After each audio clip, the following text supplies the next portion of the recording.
Welcome you all. ഇന്ന് ഈ വീഡിയോയിലൂടെ നമ്മൾ കോഡ് കവറേജ് ടെസ്റ്റിങ്ങിൻ്റെ ഭാഗമായ സ്റ്റേറ്റ്മെൻറ്റ് കവറേജ് ആണ് പഠിക്കുന്നത്. സ്റ്റേറ്റ്മെൻറ്റ് കവറേജ് ഒരു വൈറ്റ് ബോക്സ് ടെസ്റ്റിംഗ് ആണ്. ഇവിടെ ടെസ്റ്റർ സോഫ്റ്റ്വെയറിൻ്റെ വർക്കിങ്ങിനെയാണ് ചെക്ക് ചെയ്യുന്നത്. വർക്കിംഗ് എന്ന് പറയുമ്പോൾ സോഴ്സ് കോഡിൻ്റെ ഇൻറ്റേർണൽ വർക്കിംഗ് എങ്ങനെ നടക്കുന്നു എന്നാണ് ഒരു പ്രോഗ്രാമർ അല്ലെങ്കിൽ ഒരു ടെസ്റ്റർ ഇവിടെ വിലയിരുത്തുന്നത്. ഇതിനായി ഇദ്ദേഹം ഉപയോഗിക്കുന്നത് ഫ്ലോ ഗ്രാഫുകളോ അല്ലെങ്കിൽ ഫ്ലോ ചാർട്ടുകളോ ആവാം. അപ്പോൾ ഇത്തരത്തിലെ ഡിസൈൻ ടൂളുകൾ ഉപയോഗിച്ച് നമ്മുടെ പ്രോഗ്രാമിൻ്റെ ഇൻറ്റേർണൽ വർക്കിംഗ് ചെക്ക് ചെയ്യുന്നതിനെയാണ് സ്റ്റേറ്റ്മെൻറ്റ് കവറേജ് എന്ന് പറയുന്നത്. സ്റ്റേറ്റ്മെൻറ്റ് കവറേജിൽ നമ്മുടെ സോഴ്സ് കോഡിൽ അല്ലെങ്കിൽ പ്രോഗ്രാമിൽ എത്ര വ്യത്യസ്തമായ സ്റ്റേറ്റ്മെൻറ്റുകളുണ്ട് എന്നും എല്ലാ സ്റ്റേറ്റ്മെൻറ്റുകളും എക്സിക്യൂട്ട് ചെയ്യപ്പെട്ടു എന്ന് നമ്മൾ ഉറപ്പുവരുത്തണം. അതിനെയാണ് നമ്മൾ സ്റ്റേറ്റ്മെൻറ്റ് കവറേജ് എന്ന് പറയുന്നത്.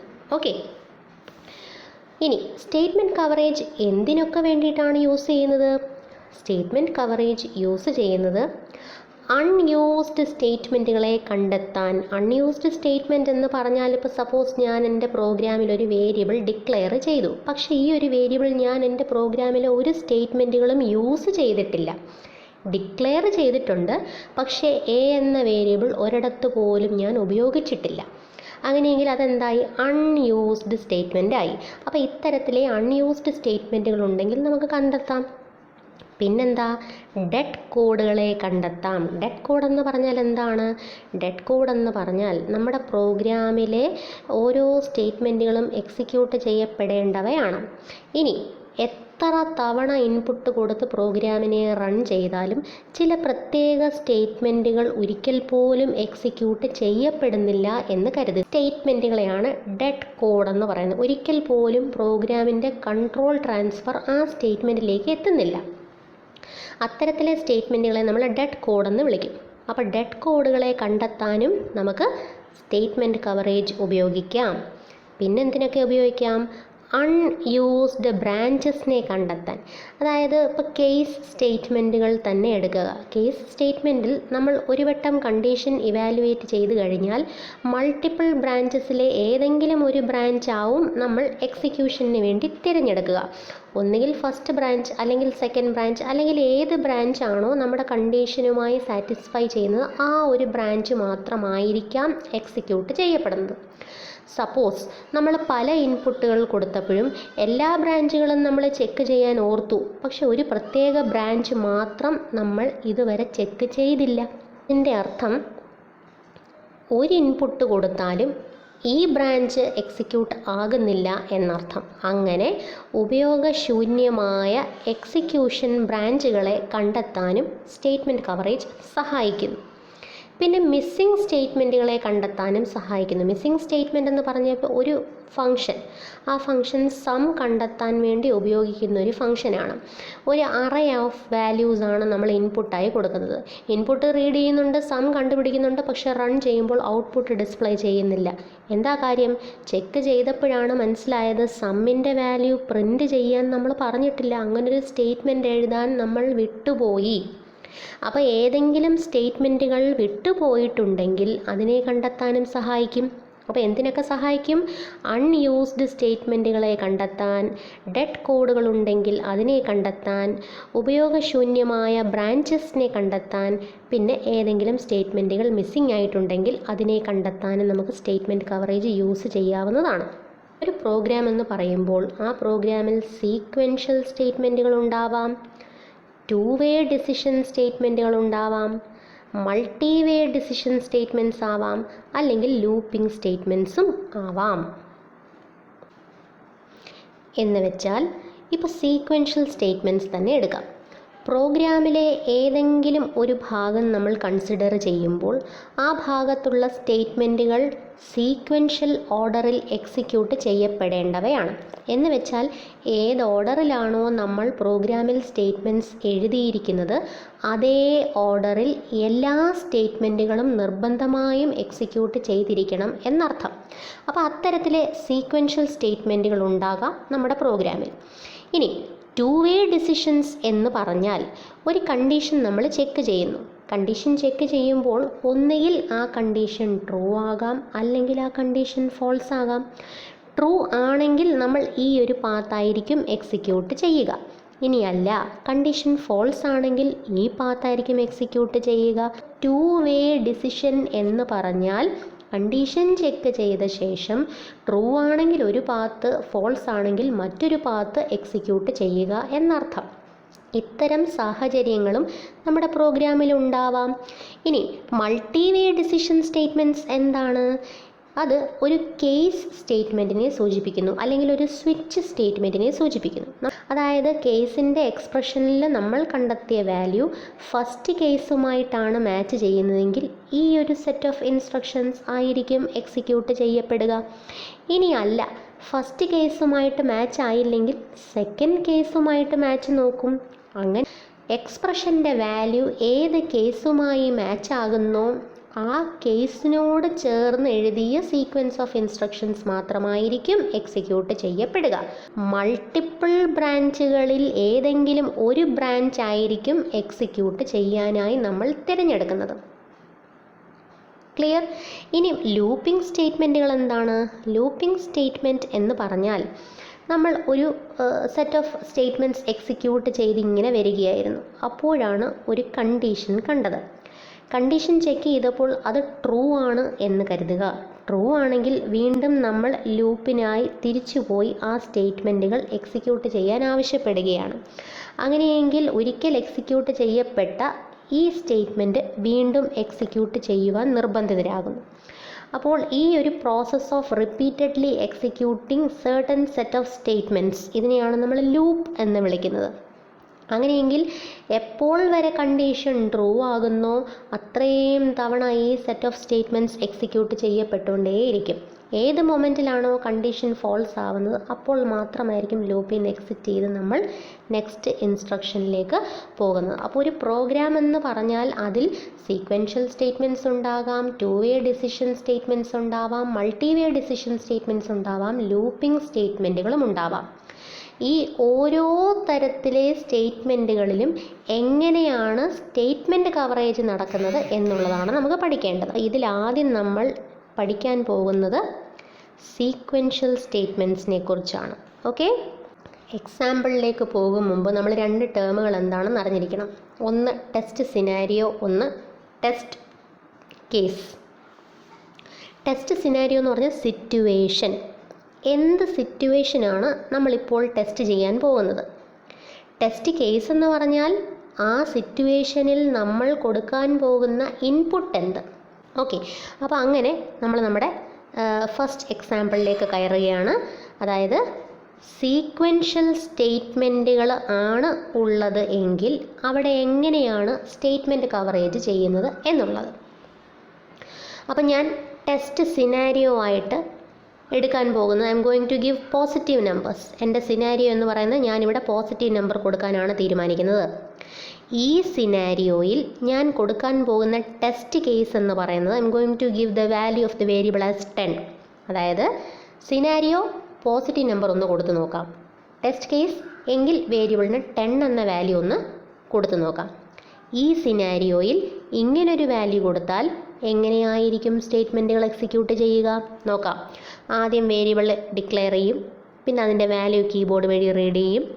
ഇപ്പോൾ റീഡ് ചെയ്ത വാല്യൂ എന്ത് തന്നെയായാലും അതിൻ്റെ കൂടെ +1 ഇൻക്രിമെൻറ്റ് ചെയ്ത ശേഷം എ എന്ന വേരിയബിളിൻ്റെ വാല്യൂ ഡിസ്പ്ലേ ചെയ്യാനാണ് പറഞ്ഞിരിക്കുന്നത്. അപ്പം നമ്മൾ എഴുതിയ സ്റ്റേറ്റ്മെൻറ്റുകൾ ഏത് ഓർഡറിലാണോ നമ്മൾ എഴുതിയിരിക്കുന്നത്, എഴുതിയ അതേ ഓർഡറിൽ എല്ലാ സ്റ്റേറ്റ്മെൻറ്റുകളും ഒന്നിന് പിറകെ ഒന്നായി എക്സിക്യൂട്ട് ചെയ്യപ്പെടുന്നു എന്നാണ് നമ്മൾ കണ്ടത്. അപ്പോൾ ഫസ്റ്റ് സിനാരിയോയിൽ ഒരു ടെസ്റ്റ് കേസ് കറക്റ്റായിട്ട് വർക്ക് ചെയ്തു. ഇതേ സിനാരിയോയിൽ മറ്റൊരു ടെസ്റ്റ് കേസ് വേണമെങ്കിൽ നമുക്ക് കൊടുക്കാം. അതായത് പോസിറ്റീവ് നമ്പർ തന്നെ കൊടുക്കുന്നു, പക്ഷേ ഇത്തവണ എക്ക് ഞാൻ 20 എന്ന വാല്യൂ ഒന്ന് കൊടുത്തു നോക്കാൻ പോവുക. അപ്പോൾ ഒരേ സിനാരിയോയിൽ ഡിഫറെൻ്റ് ടെസ്റ്റ് കേസുകൾ കൊടുത്ത് നമുക്ക് ചെക്ക് ചെയ്യാവുന്നതാണ്. ഇങ്ങനത്തെ സിനാരിയോയിൽ ഈ ഒരു ടെസ്റ്റ് കേസ് കൊടുത്താൽ ഈ സ്റ്റേറ്റ്മെൻറ്റുകൾ എങ്ങനെ വർക്ക് ചെയ്യും? അപ്പോഴും ഇതേ സ്റ്റേറ്റ്മെൻറ്റുകൾ എഴുതിയ അതേ ഓർഡറിലായിരിക്കും എക്സിക്യൂട്ട് ചെയ്യപ്പെടുന്നത്. ഇനി സിനാരിയോ ഒന്ന് മാറ്റി നോക്കാം. ഇത്തവണ നെഗറ്റീവ് നമ്പർ കൊടുക്കാം എന്ന് ഞാൻ തീരുമാനിക്കുന്നു. അപ്പോൾ situation I M going to give negative numbers. Negative നമ്പേഴ്സിൽ ആദ്യം കൊടുക്കാൻ ഉദ്ദേശിക്കുന്ന ടെസ്റ്റ് കേസിൻ്റെ വാല്യൂ -15. എ എന്ന വേരിയബിളിന് ഞാൻ -15 എന്ന വാല്യൂ കൊടുക്കാൻ തീരുമാനിച്ചു. അപ്പോൾ സിനാരിയോ എന്താ? നെഗറ്റീവ് നമ്പർ കൊടുക്കാൻ പോകുന്നു. ആ സിനാരിയോയിൽ ഞാൻ കൊടുക്കുന്ന ടെസ്റ്റ് കേസ് എന്താ? വേരിയബിളിന് -15 എന്ന വാല്യൂ കൊടുക്കുന്നു.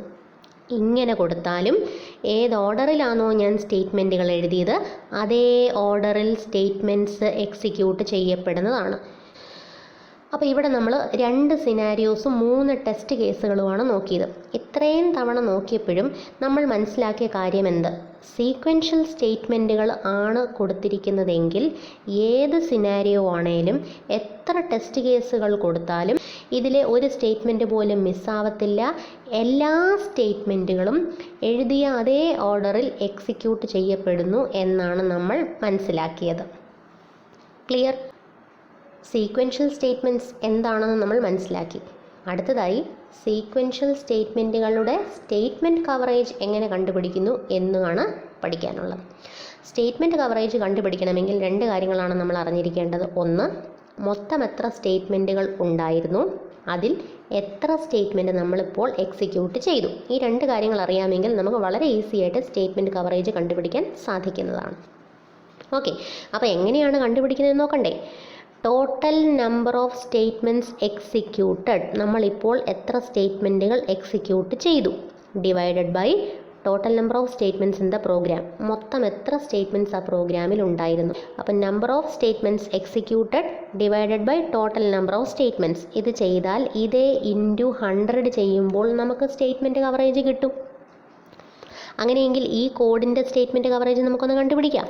ഓക്കെ, നമ്മൾ ആദ്യം കൊടുത്ത എന്തായിരുന്നു? നമ്മൾ സിനാരിയോ ആയിട്ട് പോസിറ്റീവ് നമ്പർ തിരഞ്ഞെടുത്തു. പോസിറ്റീവ് നമ്പർ തിരഞ്ഞെടുത്ത സിനാരിയോയിൽ നമ്മൾ ആദ്യം കൊടുത്ത ടെസ്റ്റ് കേസ് A = 10 എന്നാണ്. ഇങ്ങനെ കൊടുത്തപ്പോൾ ഈ 4 സ്റ്റേറ്റ്മെൻറ്റുകളിൽ 4ഉം വർക്ക് ചെയ്തിരുന്നു അല്ലേ? അപ്പോൾ total number of statements executed 4. Total number of statements in the program 4. ആകെ 4 ഉണ്ടായിരുന്നുള്ളൂ. നമ്മൾ ഇൻപുട്ട് കൊടുത്തപ്പോൾ 4ഉം എക്സിക്യൂട്ട് ചെയ്തു. അപ്പോൾ 4/4 × 100 എന്ന് പറയും, വിച്ച് മീൻസ് 100. ഇത് രണ്ടും ക്യാൻസൽ ആയിപ്പോൾ ബാക്കി നമുക്ക് 100 എന്ന് കിട്ടും. അതായത് ഈ ഒരു സിനാരിയോയിൽ ഇങ്ങനെ ഒരു ടെസ്റ്റ് കേസ് കൊടുത്തപ്പോൾ സീക്വൻഷ്യൽ സ്റ്റേറ്റ്മെൻറ്റിൽ 100% സ്റ്റേറ്റ്മെൻറ്റ് കവറേജാണ് എനിക്ക് കിട്ടിയത്. വിച്ച് മീൻസ് എത്ര സ്റ്റേറ്റ്മെൻറ്റ്സ് ഉണ്ടായിരുന്നുവോ എല്ലാം എക്സിക്യൂട്ട് ചെയ്യപ്പെട്ടു. ഇനി നമുക്ക് രണ്ടാമത്തെ സിറ്റുവേഷൻ ഒന്ന് നോക്കാം. രണ്ടാമത്തെ തവണ ഞാൻ പോസിറ്റീവ് നമ്പർ തന്നെ കൊടുക്കാൻ തീരുമാനിച്ചു. അത്തവണ ഞാൻ A എന്ന വേരിയബിളിന് 20 എന്ന വാല്യൂ ആണ് കൊടുത്തത്. സോ എൻ്റെ സിനാരിയോ എന്ന് പറയുന്നത് പോസിറ്റീവ് എന്നും ടെസ്റ്റ് കേസ് എന്ന് പറയുന്നത് A = 20 എന്നുമാണ്. ഇങ്ങനെ കൊടുത്തപ്പോഴും total number of statements executed 4 ആയിരുന്നു. Total number of statements in the പ്രോഗ്രാമും 4 ആയിരുന്നു. ഇൻറ്റു 100 ചെയ്യുമ്പോൾ ഇത്തവണയും എനിക്ക് സ്റ്റേറ്റ്മെൻറ്റ് കവറേജ് 100 എന്നാണ് കിട്ടുന്നത്. അപ്പോൾ രണ്ടാമത്തെ തവണ എക്സിക്യൂട്ട് ചെയ്തപ്പോൾ വ്യത്യസ്തമായ ഒരു ടെസ്റ്റ് കേസ് കൊടുത്ത് ഞാൻ റൺ ചെയ്തപ്പോഴും എനിക്ക് 100% സ്റ്റേറ്റ്മെൻറ്റ് കവറേജ് കിട്ടി. ഇനി മൂന്നാമത്തെ സാഹചര്യം നമുക്ക് നോക്കാം. ഇത്തവണ ടെസ്റ്റ് സിനാരിയോയിൽ നെഗറ്റീവ് നമ്പർ കൊടുക്കാൻ തീരുമാനിച്ചു.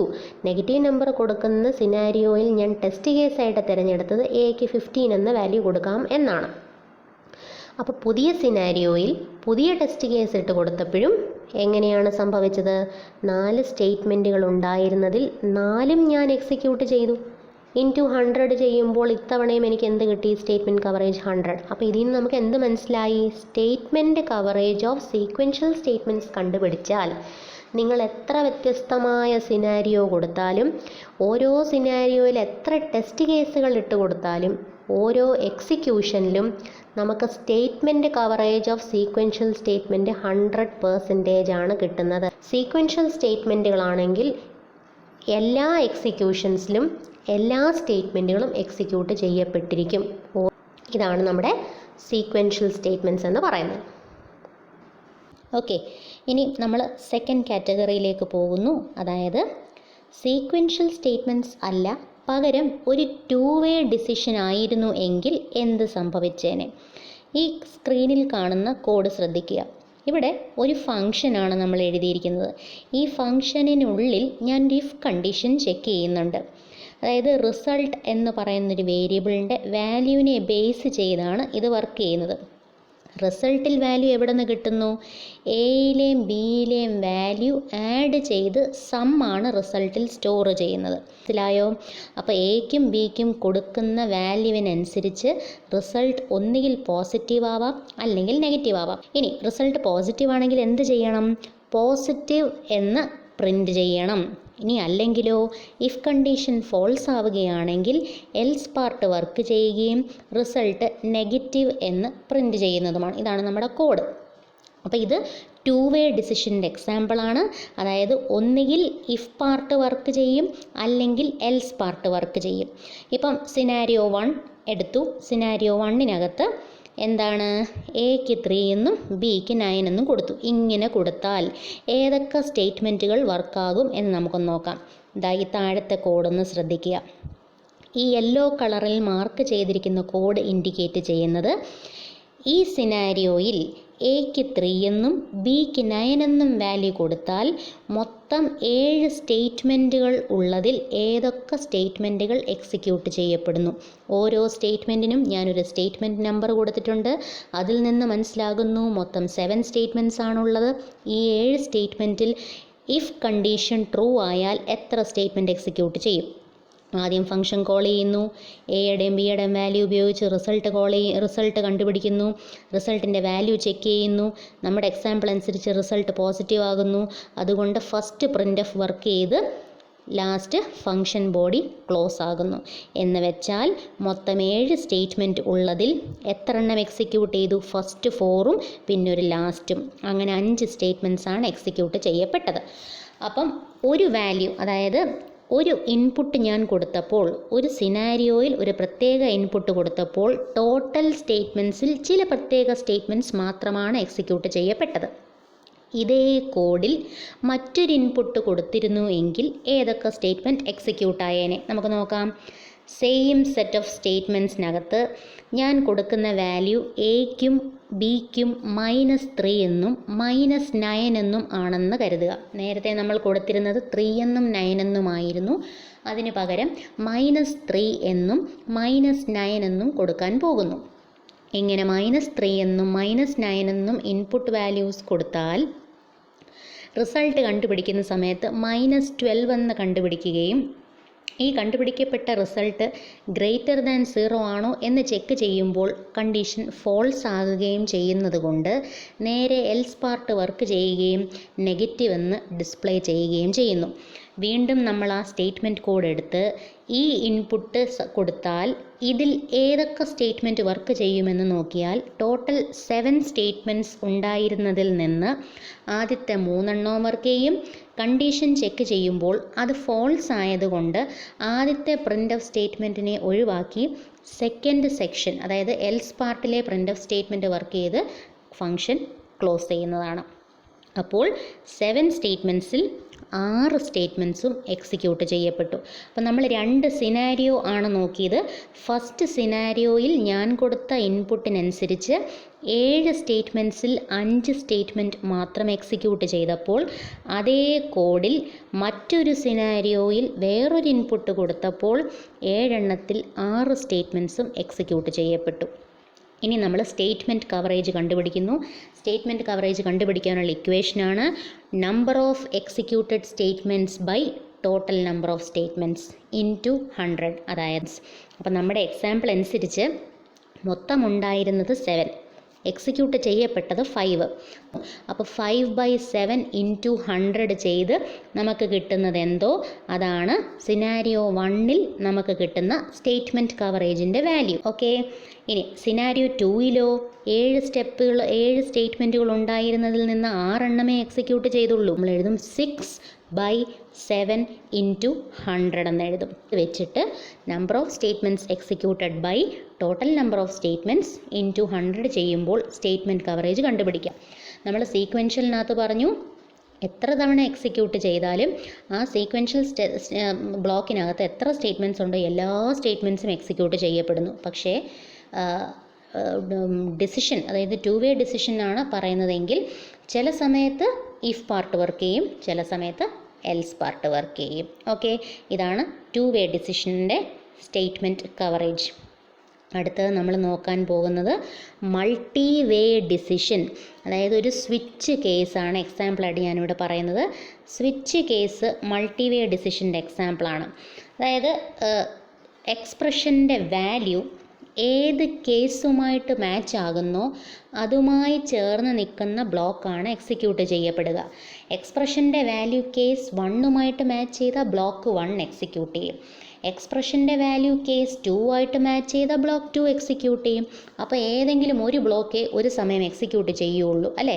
അങ്ങനെ എത്ര കേസസ് നമ്മൾ എഴുതുന്നുവോ അത്രയും ബ്രാഞ്ചുകളാണുള്ളത്. അപ്പം മൾട്ടിപ്പിൾ ബ്രാഞ്ചുകൾ ഉണ്ടെങ്കിൽ അതിലേത് ബ്രാഞ്ച് എക്സിക്യൂട്ട് ചെയ്യും? ഓരോ എക്സിക്യൂഷനിലും ഏത് കേസുമായിട്ട് മാച്ച് ചെയ്യുന്നു ആ ബ്ലോക്കേ എക്സിക്യൂട്ട് ചെയ്യത്തുള്ളൂ. അപ്പോൾ വ്യത്യസ്തമായ ഇൻപുട്ടുകൾക്ക് വ്യത്യസ്തമായ കേസുകളായിരിക്കും എക്സിക്യൂട്ട് ചെയ്യപ്പെടുക. അപ്പോൾ അതിൻ്റെ സ്വിച്ച് കേസ് ഒരു എക്സാമ്പിളാണ്. എൽസ് ഇഫ് ലാഡർ മറ്റൊരു എക്സാമ്പിളാണ്. നമുക്ക് അങ്ങനെ ഒരു എക്സാമ്പിൾ നോക്കാം. ഓക്കെ, അപ്പോൾ സിനാരിയോ 1-ൽ ഞാൻ കൊടുക്കുന്ന ടെസ്റ്റ് കേസാണ് A = 10 B = 8. അപ്പോൾ ഇൻപുട്ടുകളായ എക്കും ബിക്കും ഞാൻ ഈ വാല്യൂസാണ് കൊടുക്കുന്നത്, 10 8. ഓക്കെ, ശരി. അപ്പോൾ നമ്മൾ കോഡ് നോക്കാം. കോഡിനകത്ത് ഒരു ഇഫ് കണ്ടീഷനുണ്ട്. ആ ഇഫ് കണ്ടീഷനകത്ത് എയുടെയും ബിയുടെയും വാല്യൂ ചെക്ക് ചെയ്യുന്നു. A > B ആണ് എങ്കിൽ A ഈസ് ഗ്രേറ്റർ എന്ന് പ്രിൻ്റ് ചെയ്യും. ഇനി അല്ല, ഫസ്റ്റ് കണ്ടീഷൻ ഫോൾസ് ആണ്. ഫസ്റ്റ് കണ്ടീഷൻ ഫോൾസ് ആയാൽ സ്വാഭാവികമായും സെക്കൻഡ് കണ്ടീഷൻ ചെക്ക് ചെയ്യും.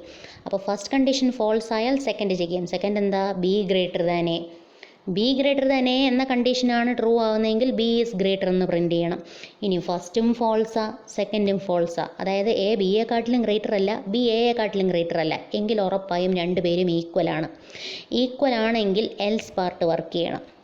അപ്പം ഞാൻ കൊടുക്കുന്ന ഇൻപുട്ടിനനുസരിച്ച് ചിലപ്പോൾ ഫസ്റ്റ് കണ്ടീഷൻ ട്രൂ ആവാം, മറ്റ് ചിലപ്പോൾ സെക്കൻഡ് കണ്ടീഷൻ ട്രൂ ആവാം, മറ്റ് ചിലപ്പോൾ തേർഡ് പാർട്ടായിരിക്കും വർക്ക് ആവുക. അപ്പോൾ വ്യത്യസ്തമായ ഇൻപുട്ടുകൾക്ക് വ്യത്യസ്തമായ സ്റ്റേറ്റ്മെൻറ്റുകൾ എക്സിക്യൂട്ട് ചെയ്യപ്പെടുന്നു. നമുക്ക് നോക്കാം. ആദ്യം ടെസ്റ്റ് കേസ് A 10 B 8 ആയാൽ എങ്ങനെ വർക്ക് ചെയ്യുന്നു. അപ്പോൾ A 10 ആകുന്ന സമയത്ത് B 8 ആയതുകൊണ്ട് A > B എന്ന കണ്ടീഷൻ ട്രൂ ആവുകയും റെഡ് കളർ ഇൻഡിക്കേറ്റ് ചെയ്യുന്നത് സിനാരിയോ 1-ൽ ഏതൊക്കെ സ്റ്റേറ്റ്മെൻറ്റുകൾ എക്സിക്യൂട്ട് ചെയ്യപ്പെടുന്നു എന്നാണ് കാണിക്കുന്നത്. ബാക്കി ബ്ലാക്കിലാണ്, അതായത് എൽസിഫും എൽസും എല്ലാം ബ്ലാക്കിൽ കാണിക്കുന്നത് കൊണ്ട് അതിൻ്റെ അർത്ഥം സിനാരിയോ 1-ൽ ഇങ്ങനൊരു ടെസ്റ്റ് കേസാണ് ഞാൻ കൊടുക്കുന്നതെങ്കിൽ ഈ ബ്ലാക്കിൽ ഡിസ്പ്ലേ ചെയ്ത സ്റ്റേറ്റ്മെൻറ്റുകളൊന്നും എക്സിക്യൂട്ട് ചെയ്യുന്നില്ല. പിന്നെയോ റെഡിൽ ഡിസ്പ്ലേ ചെയ്തത് മാത്രമാണ് എക്സിക്യൂട്ട് ചെയ്യുന്നത്. അപ്പം മൊത്തം എത്ര സ്റ്റേറ്റ്മെൻറ്റ്സ് ഉണ്ട് നമുക്ക് നോക്കാം. If condition first statement, print A എന്ന് പറയുന്ന സെക്കൻഡ് സ്റ്റേറ്റ്മെൻറ്റ്, എൽസിഫ് എന്ന് പറയുന്നത് തേർഡ് സ്റ്റേറ്റ്മെൻറ്റ്, പ്രിൻ്റ് B എന്ന് പറയുന്നത് ഫോർത്ത് സ്റ്റേറ്റ്മെൻറ്റ്. ഞാൻ തൽക്കാലം എൽസിനെ ഇവിടെ എടുക്കുന്നില്ല, കാരണം എൽസ് എന്ന് പറയുന്നൊരു സ്റ്റേറ്റ്മെൻറ്റ് ശരിക്കും എക്സിക്യൂട്ട് ചെയ്യപ്പെടുന്നൊരു സ്റ്റേറ്റ്മെൻറ്റ് അല്ല. കാരണം ഇഫ് കണ്ടീഷൻ ട്രൂ ആയാൽ പ്രിൻ്റ് A വർക്ക് ചെയ്യും, എൽസ് ഇഫ് കണ്ടീഷൻ ട്രൂ ആയാൽ പ്രിൻ്റ് B വർക്ക് ചെയ്യും. ഇത് രണ്ടും ഫോൾസ് ആയാൽ നേരെ എൽസിലെ പ്രിൻ്റ് അങ്ങ് വർക്ക് ചെയ്യത്തേ ഉള്ളൂ. എൽസ് എന്ന സ്റ്റേറ്റ്മെൻറ്റ് ശരിക്കും എക്സിക്യൂട്ടബിൾ അല്ല. വേണമെങ്കിൽ നമുക്കതിനെ നമ്പർ ചെയ്യാം, നമ്പർ ചെയ്തില്ലേലും കുഴപ്പമൊന്നുമില്ല. ഈ ഒരു എക്സാമ്പിളിൽ ഞാൻ എൽസിനെ നമ്പർ ചെയ്തിട്ടില്ല. അതുകൊണ്ട് തന്നെ ഈ ഒരു എക്സാമ്പിളിൽ ടോട്ടൽ നമ്പർ ഓഫ് സ്റ്റേറ്റ്മെൻറ്റ്സ് എന്ന് പറയുന്നത് 5 ആണ്. അതിൽ 2 കണ്ടീഷനും 3 പ്രിൻ്റ് ഓഫ് സ്റ്റേറ്റ്മെൻറ്റ്സും, അങ്ങനെ മൊത്തം 5 സ്റ്റേറ്റ്മെൻറ്റ്സേ ഇവിടെ ഉള്ളതായിട്ട് ഞാൻ കണക്കാക്കുന്നുള്ളൂ. ഓക്കെ, ശരി. അപ്പോൾ ഫസ്റ്റ് സിനാരിയോയിൽ A > B എന്ന കണ്ടീഷൻ ചെക്ക് ചെയ്യുമ്പോൾ കണ്ടീഷൻ ട്രൂ ആകുന്നത് കൊണ്ട് ആദ്യത്തെ പ്രിൻ്റ് ഓഫ് സ്റ്റേറ്റ്മെൻറ്റ് മാത്രം എക്സിക്യൂട്ട് ചെയ്യപ്പെടുന്നു, ബാക്കിയൊന്നും എക്സിക്യൂട്ട് ചെയ്യുന്നില്ല. അപ്പോൾ മൊത്തം 5 സ്റ്റേറ്റ്മെൻറ്റ്സ് ഉണ്ടായിരുന്നതിൽ നിന്ന് 2 സ്റ്റേറ്റ്മെൻറ്റുകളാണ് ഇവിടെ വർക്ക് ചെയ്തത്. അപ്പോൾ സ്റ്റേറ്റ്മെൻറ്റ് കവറേജ് എന്താണെന്ന് ചോദിച്ചാൽ 2/5 × 100 എന്ന് എഴുതേണ്ടി വരും. ഇനി നമുക്ക് സിനാരിയോ 2 ഒന്ന് നോക്കാം. സിനാരിയോ 2 എന്താണ്? സിനാരിയോ 2-ൽ എക്ക് 1 എന്നും ബിക്ക് 8 എന്ന് ഞാൻ കൊടുക്കുന്നു. A 1 B 8 ആയാൽ ഡെഫിനിറ്റ്ലി ഫസ്റ്റ് കണ്ടീഷൻ ഫോൾസ് ആവും, കാരണം ഇവിടെ A > B അല്ല. അപ്പോൾ ആദ്യം കണ്ടീഷൻ ചെക്ക് ചെയ്തു, ഒരു സ്റ്റേറ്റ്മെൻറ്റ് എക്സിക്യൂട്ട് ചെയ്തു, കണ്ടീഷൻ ഫോൾസ് ആയതുകൊണ്ട് നേരെ എൽസിഫിലേക്ക് പോകുന്നു. സെക്കൻഡ് കണ്ടീഷൻ ചെക്ക് ചെയ്യുന്നു, സെക്കൻഡ് കണ്ടീഷൻ ട്രൂ ആയതുകൊണ്ട് അതുമായി ചേർന്ന് നിൽക്കുന്ന പ്രിൻ്റ് എഫ് വർക്ക് ചെയ്യുന്നു. അപ്പോൾ 5 സ്റ്റേറ്റ്മെൻറ്റുകളിൽ നിന്ന് വെറും 3 സ്റ്റേറ്റ്മെൻറ്റുകളാണ് ഇവിടെ എക്സിക്യൂട്ട് ചെയ്യപ്പെട്ടത്. അപ്പോൾ സ്റ്റേറ്റ്മെൻറ്റ് കവറേജ് എടുക്കുമ്പോൾ എനിക്ക് എഴുതാം മൊത്തം 5, അതിൽ 3 എക്സിക്യൂട്ട് ചെയ്തു. അപ്പോൾ 3/5 × 100 ആണ് ഇവിടുത്തെ സ്റ്റേറ്റ്മെൻറ്റ് കവറേജ്. സിനാരിയോ 3 ഒന്ന് നോക്കാം. സിനാരിയോ 3യിൽ എന്താണ് പറയുന്നത്? സിനാരിയോ 3യിൽ പറയുന്നു എക്ക് 8 എന്നും ബിക്ക് 8 എന്നും കൊടുത്തു. ഫസ്റ്റ് കണ്ടീഷൻ ചെക്ക് ചെയ്തു, എ ഗ്രേറ്റർ ദാൻ ബി ആണോ? അല്ല, condition false. Second condition check ചെയ്തു, ബി ഗ്രേറ്റർ ദാൻ എ ആണോ? അതുമല്ല, കണ്ടീഷൻ പിന്നെയും ഫോൾസ്. അപ്പോൾ അതുകൊണ്ട് 2 കണ്ടീഷനും ഫോൾസ് ആയതുകൊണ്ട് നേരെ എൽസിനകത്തുള്ള സ്റ്റേറ്റ്മെൻറ്റ് അങ്ങ് വർക്ക് ചെയ്യുകയാണ്. അപ്പോൾ ഇവിടെ 5 സ്റ്റേറ്റ്മെൻറ്റുകൾ ഉണ്ടായിരുന്നതിൽ നിന്ന് വെറും 3 സ്റ്റേറ്റ്മെൻറ്റാണ് വർക്ക് ചെയ്തത്. അപ്പോൾ ഇപ്പോൾ കിട്ടിയ സ്റ്റേറ്റ്മെൻറ്റ് കവറേജ് എന്ന് പറയുന്നത് 3/5 × 100 ആണ്. മനസ്സിലായോ? അപ്പോൾ മൾട്ടിവേ ഡിസിഷനിൽ പറയുന്ന കാര്യം ഓരോ സിനാരിയോയിലും നിങ്ങൾ കൊടുക്കുന്ന ഇൻപുട്ടിനനുസരിച്ച് വ്യത്യസ്തമായ സ്റ്റേറ്റ്മെൻറ്റുകളായിരിക്കും എക്സിക്യൂട്ട് ചെയ്യപ്പെടുക. ഇനി നമ്മൾ മൾട്ടിവേ ഡിസിഷനും കഴിഞ്ഞു, 2 വേ ഡിസിഷനും കഴിഞ്ഞു, സീക്വൻഷ്യലും കഴിഞ്ഞു, നേരെ ലൂപ്പിലേക്ക് പോകുന്നു. ശരി, അപ്പോൾ നമുക്ക് ലൂപ്പ് ഒന്ന് നോക്കാം. ഞാനിവിടെ കൺസിഡർ ചെയ്യുന്ന loop n = 1 while n ≥ 10 print n എന്ന ലൂപ്പാണ്. ഈ ലൂപ്പിൽ എന്നിൻ്റെ സ്റ്റാർട്ടിംഗ് വാല്യൂ 1 ആണ്. എന്നിൻ്റെ വാല്യൂ 10 ആകുന്നിടം വരെയും എന്നിൻ്റെ വാല്യൂ പ്രിൻറ്റ് ചെയ്തുകൊണ്ടേയിരിക്കുക. അതാണ് നമ്മൾ പറയുന്നത്. അവിടെ കണ്ടീഷന് വ്യത്യാസമുണ്ട്. > 10 എന്നല്ല, <= 10 എന്നാണ് എഴുതേണ്ടത്. അപ്പോൾ എന്നിൻ്റെ ഓരോ വാല്യൂസിനും കണ്ടീഷൻ ചെക്ക് ചെയ്യും. എന്നിട്ട് കണ്ടീഷൻ ട്രൂ ആണെങ്കിൽ ലൂപ്പിനുള്ളിൽ കയറി എന്നിൻ്റെ വാല്യൂ പ്രിൻറ്റ് ചെയ്യും. ഇപ്പോൾ ഇങ്ങനെ ഒരു ചെറിയൊരു ലൂപ്പാണ് നമ്മൾ എഴുതിയിരിക്കുന്നത്. ഈ ലൂപ്പിൻ്റെ സ്റ്റേറ്റ്മെൻറ്റ് കവറേജ് എങ്ങനെയാണ് നമ്മൾ ചെക്ക് ചെയ്യേണ്ടത്? ലൂപ്പിനെ ടെസ്റ്റ് ചെയ്യുമ്പോൾ നമ്മൾ 5 കേസുകളാണ് ചെക്ക് ചെയ്യേണ്ടത്. ഒന്ന്, ഇവിടെ എന്നിൻ്റെ സ്റ്റാർട്ടിംഗ് വാല്യൂ 1 ആണ്.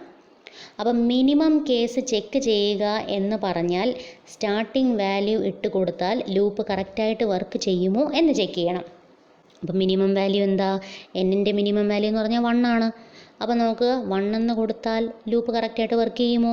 ഓക്കെ, ഫസ്റ്റ് കണ്ടീഷൻ ചെക്ക് ചെയ്തു. അത് കഴിഞ്ഞ് എന്താ ചെക്ക് ചെയ്യേണ്ടത്? മിനിമം +1. മിനിമം എന്ന് പറയുന്നത് എന്നിൻ്റെ സ്റ്റാർട്ടിംഗ് വാല്യൂ ആണെങ്കിൽ മിനിമം +1 എന്ന് പറയുന്നത് എന്നിൻ്റെ തൊട്ടടുത്ത വാല്യൂ. ഫസ്റ്റ് വാല്യൂ n = 1 ആണെങ്കിൽ തൊട്ടടുത്ത വാല്യൂ n = 2 ആണ്. ഓക്കെ, അപ്പം ഇവിടെ ലൂപ്പ് ഇൻക്രിമെൻ്റ് ആകുന്നുണ്ടോ ഓരോ ഐട്രേഷൻ കഴിയുമ്പോഴും? ഞാൻ ലൂപ്പിനകത്ത് ആ ഇൻക്രിമെൻ്റ് സ്റ്റേറ്റ്മെൻറ്റ് എഴുതിയിട്ടില്ലെങ്കിലും അതുണ്ടെന്ന് വിചാരിച്ച് വേണം കണക്കാക്കാൻ. ഓക്കെ, അപ്പോൾ അടുത്ത ഐട്രേഷനിൽ ലൂപ്പ് ഇൻക്രിമെൻ്റ് ആകുന്നുണ്ട്. എന്നിൻ്റെ വാല്യൂ 2 ആയി. n 2 ആകുന്ന സമയത്ത് അതുകൂടി ചെക്ക് ചെയ്യുക. അതായത് സ്റ്റാർട്ടിംഗ് വാല്യൂ ഓഫ് എന്നും തൊട്ടടുത്ത വാല്യൂ നെക്സ്റ്റ് വാല്യൂ ഓഫ് എന്നും, ഈ 2 കേസസും നമ്മൾ ചെക്ക് ചെയ്യുക. അപ്പോൾ എന്നിൻ്റെ സ്റ്റാർട്ടിംഗ് വാല്യൂ 1 ആകുന്ന സമയത്ത് ലൂപ്പ് വർക്ക് ചെയ്യുന്നു നോക്കണം. പിന്നെ അടുത്ത വാല്യൂ 2 ആകുന്ന സമയത്തും ലൂപ്പ് കറക്റ്റായിട്ട് വർക്ക് ചെയ്യുന്നു നോക്കണം. ഈ 2 കേസും ഓക്കെ ആണെങ്കിൽ നമുക്ക് പറയാം മിനിമം കേസും ഓക്കെ ആയി, മിനിമം +1 എന്ന് പറയുന്ന കേസും ഓക്കെ ആയി. ഇനി ഒരു നോമിനൽ അല്ലെങ്കിൽ ഇൻ ബിറ്റ്വീൻ വാല്യൂ നോക്കണം. അതായത് മിനിമത്തിനും മാക്സിമത്തിനും ഇടയ്ക്കുള്ള വാല്യൂ. എന്നിൻ്റെ മിനിമം വാല്യൂ 1ഉം എന്നിൻ്റെ മാക്സിമം വാല്യൂ 10ഉമാണ്. അങ്ങനെയെങ്കിൽ ഇതിൻ്റെ രണ്ടിൻ്റെയും ഇടയ്ക്ക് 1ൻ്റെയും 10ൻ്റെയും ഇടയ്ക്കുള്ള ഏതെങ്കിലും ഒരു റാൻഡം വാല്യൂ നമുക്ക് സെലക്ട് ചെയ്യാം. എന്നിട്ട് അതിട്ട് കൊടുത്താൽ ലൂപ്പ് കറക്റ്റായിട്ട് വർക്ക് ചെയ്യുമെന്ന് നോക്കാം. സപ്പോസ് ഞാൻ 5 എന്ന് പറഞ്ഞൊരു വാല്യൂ എടുക്കുന്നു. ഓക്കെ, 1നും 10നും ഇടയിൽ നിൽക്കുന്ന ഏത് വാല്യൂ വേണമെങ്കിലും എടുക്കാം. ഞാൻ 5 എന്ന് പറഞ്ഞൊരു വാല്യൂ എടുത്തു. നമ്മൾ ചെക്ക് ചെയ്യേണ്ടത് എന്നിന് 5 എന്ന വാല്യൂ ഇട്ട് കൊടുത്താൽ ലൂപ്പ് കറക്റ്റായിട്ട് വർക്ക് ചെയ്യുമോ, ഔട്ട്പുട്ട് ഞാൻ പ്രതീക്ഷിക്കുന്നത് പോലെ കിട്ടുമോ. ഇനി ഇതും കിട്ടിയാൽ അടുത്തത് നമ്മൾ ചെക്ക് ചെയ്യേണ്ടത് എന്താ? മാക്സിമം -1 എന്ന് പറയുന്ന വാല്യൂ എടുക്കണം. എന്നിൻ്റെ മാക്സിമം വാല്യൂ 10. അപ്പോൾ മാക്സിമം -1 എന്ന് പറഞ്ഞാൽ 9. എന്നിന് 9 എന്ന വാല്യൂ ഇട്ട് കൊടുത്താൽ ലൂപ്പ് കറക്റ്റായിട്ട് വർക്ക് ചെയ്യുമോ എന്ന് നോക്കുക. ലാസ്റ്റ് കേസ് മാക്സിമം, അതായത് എന്നിന് മാക്സിമം വാല്യൂ ഇട്ട് കൊടുക്കുക. ലൂപ്പ് അനുസരിച്ച് എന്നിന് കൊടുക്കാൻ പറ്റുന്ന മാക്സിമം വാല്യൂ 10 ആണ്. അങ്ങനെയെങ്കിൽ അടുത്ത് ചെക്ക് ചെയ്യേണ്ടത് എന്നിന് 10 എന്ന വാല്യൂ കൊടുത്താൽ ലൂപ്പ് കറക്റ്റായിട്ട് വർക്ക് ചെയ്യുമോ. അപ്പോൾ 5 വ്യത്യസ്തമായ സിറ്റുവേഷൻസിലാണ് ലൂപ്പ് ചെക്ക് ചെയ്യേണ്ടത്. ഒന്ന്, മിനിമം കേസിൽ വർക്ക് ചെയ്യുന്നുണ്ടോ, മിനിമം +1ൽ വർക്ക് ചെയ്യുന്നുണ്ടോ, ഒരു ഇൻ ബിറ്റ്വീൻ റേഞ്ച് വാല്യൂ കൊടുത്താൽ അത് വർക്ക് ചെയ്യുന്നുണ്ടോ, ഒരു മാക്സിമം വാല്യൂവിന് വർക്ക് ചെയ്യുന്നുണ്ടോ, മാക്സിമം -1 എന്ന് പറയുന്ന വാല്യൂവിന് വർക്ക് ചെയ്യുന്നുണ്ടോ. ഈ 5 കേസസിലും ലൂപ്പ് കറക്റ്റായിട്ട് വർക്ക് ചെയ്താൽ നമുക്ക് ഉറപ്പിക്കാം ഈ ലൂപ്പ് പെർഫെക്റ്റ്ലി ഓക്കെയാണ്. അപ്പോൾ ഇതാണ് സ്റ്റേറ്റ്മെൻറ്റ് കവറേജ്. വ്യത്യസ്തമായ സ്റ്റേറ്റ്മെൻറ്റ് കവറേജുകളിൽ വരുന്നതാണ് സീക്വൻഷ്യൽ സ്റ്റേറ്റ്മെൻറ്റ് കവറേജ്, ഡിസിഷൻ 2 വേ ഡിസിഷനകത്ത് വരുന്ന സ്റ്റേറ്റ്മെൻറ്റ് കവറേജ്, മൾട്ടിവേ ഡിസിഷനകത്ത് വരുന്ന സ്റ്റേറ്റ്മെൻറ്റ് കവറേജ്, പിന്നെ ലൂപ്പിനകത്ത് വരുന്ന സ്റ്റേറ്റ്മെൻറ്റ് കവറേജ്. അപ്പോൾ ഇത് വ്യത്യസ്തമായ സിനാരിയോസിൽ വ്യത്യസ്തമായ ടെസ്റ്റ് കേസുകൾ കൊടുത്താണ് നമ്മൾ ഈ സ്റ്റേറ്റ്മെൻറ്റ് കവറേജ് നടത്തുന്നത്. ഓക്കെ.